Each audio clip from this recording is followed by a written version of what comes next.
A era vitoriana, na Europa, é conhecido como o período do reinado da Rainha Vitória, de junho de 1837 a janeiro de 1901. Nessa época, o medo de ser enterrado vivo era generalizado. Foram criados então métodos de determinar a morte de alguém que estavam longe de serem confiáveis. Mesmo na medicina moderna, os médicos vez ou outra cometem erros grotescos. Imagine naquele tempo. Ano passado, por exemplo, em Honduras, Neisy Pérez, uma jovem grávida de 3 meses, foi acidentalmente enterrada viva. Uma história macabra deixou Honduras, na América Central, totalmente em choque. Aconteceu com Neisy Pérez, que foi enterrada viva aos 16 anos devido a erros médicos. A família só descobriu que ela não havia morrido por conta de uma visita feita por seu marido um dia depois do velório. Ao abrirem um caixão para verificar o que havia acontecido, perceberam que as mãos da menina estavam cheias de hematomas, sinais dos socos que deu para tentar se libertar. Ela ainda foi atendida por médicos, mas já não estava viva quando os profissionais começaram a prestar os socorros necessários. Horas depois, foi enterrada novamente no mesmo local.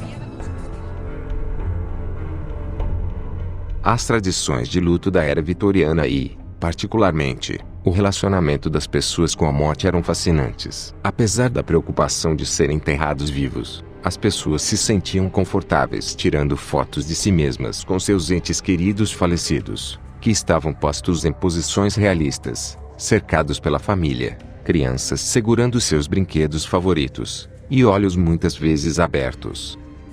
O medo de ser enterrado vivo teve o seu auge durante as epidemias de cólera.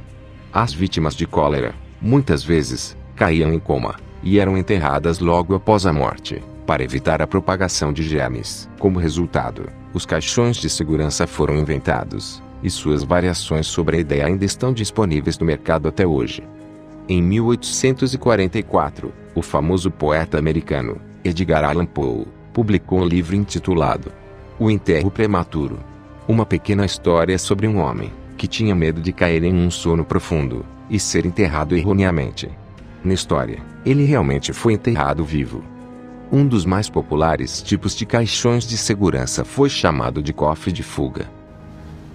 Cada porta do túmulo foi construída com uma escotilha, que poderia ser aberta do lado de dentro. Muitas vezes, devido a algumas falhas, os caixões de segurança a partir do século XVIII foram equipados com mecanismos de sino e elaborados sistemas com bandeiras. Com isso, a pessoa presa poderia enviar um sinal do submundo, se eles acordassem. Coveiros foram às vezes pagos para vigiar essas sepulturas e ouvir os sinos.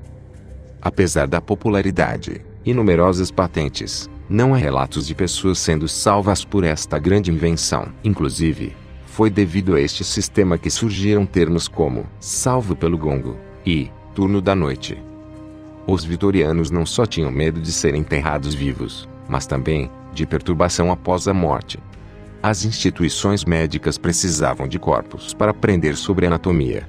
Estudantes e cientistas de medicina estavam ficando cada vez mais frustrados com a limitada quantidade de cadáveres. Foi então quando a ciência começou a usar principalmente os cadáveres de criminosos executados, ou de mendigos, além de ter tido um aumento considerável de roubos de corpos dos cemitérios. O governo fez a vista grossa para os roubos de tumbas, e tentou manter este fato escondido, para impedir que as pessoas percebessem o que estava acontecendo. Mas, como nada se pode esconder do povo, estas revelações levaram à indignação pública, tumultos e ataques. Naquela época principalmente, as pessoas acreditavam muito na ressurreição, e que os mortos não poderiam ascender num estado incompleto, ou com seus túmulos profanados. Os ricos então começaram a pagar por pesadas lápides de mármore, abóbadas, mausoléus, e até gaiolas de ferro, para impedir qualquer tipo de profanação. Os pobres começaram a colocar flores por cima de todo o caixão, como também os cobriam de velas e outros pertences, a fim de detectarem algum tipo de distúrbio nas tumbas. Outra abordagem pós-mortem criada na era vitoriana foi a de acender velas para o morto, que ficava na sala principal da casa, onde os familiares rezavam durante uma noite inteira. Por falta de luz elétrica, ficavam sob a luz de velas. Este ato ficou conhecido como velar o morto, ou o famoso velório, onde era usual colocarem flores no caixão para disfarçar o cheiro do falecido. Isso era feito para se impedir que o ente querido fosse enterrado vivo, pois, passando mais de 12 horas sem quaisquer sinais de vida, a família poderia enterrá-lo despreocupada. Após a descoberta dos batimentos cardíacos como um claro sinal de vida ou morte, o medo de ser prematuramente enterrado foi diminuindo. Fotografias de pessoas falecidas eram uma parte normal da cultura americana e europeia daquele tempo. As fotografias pós-morte não só ajudavam no processo de luto, mas muitas vezes representavam a única lembrança visual do falecido, e estavam entre os bens mais preciosos de uma família.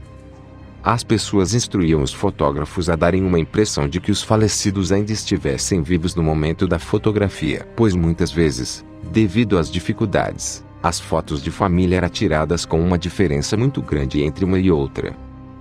Por isso, para ser lembrado pela família, esse costume se espalhou, especialmente crianças, por causa da alta taxa de mortalidade infantil. Muitas vezes, quadros e hastes de apoio foram construídos para apoiar o falecido.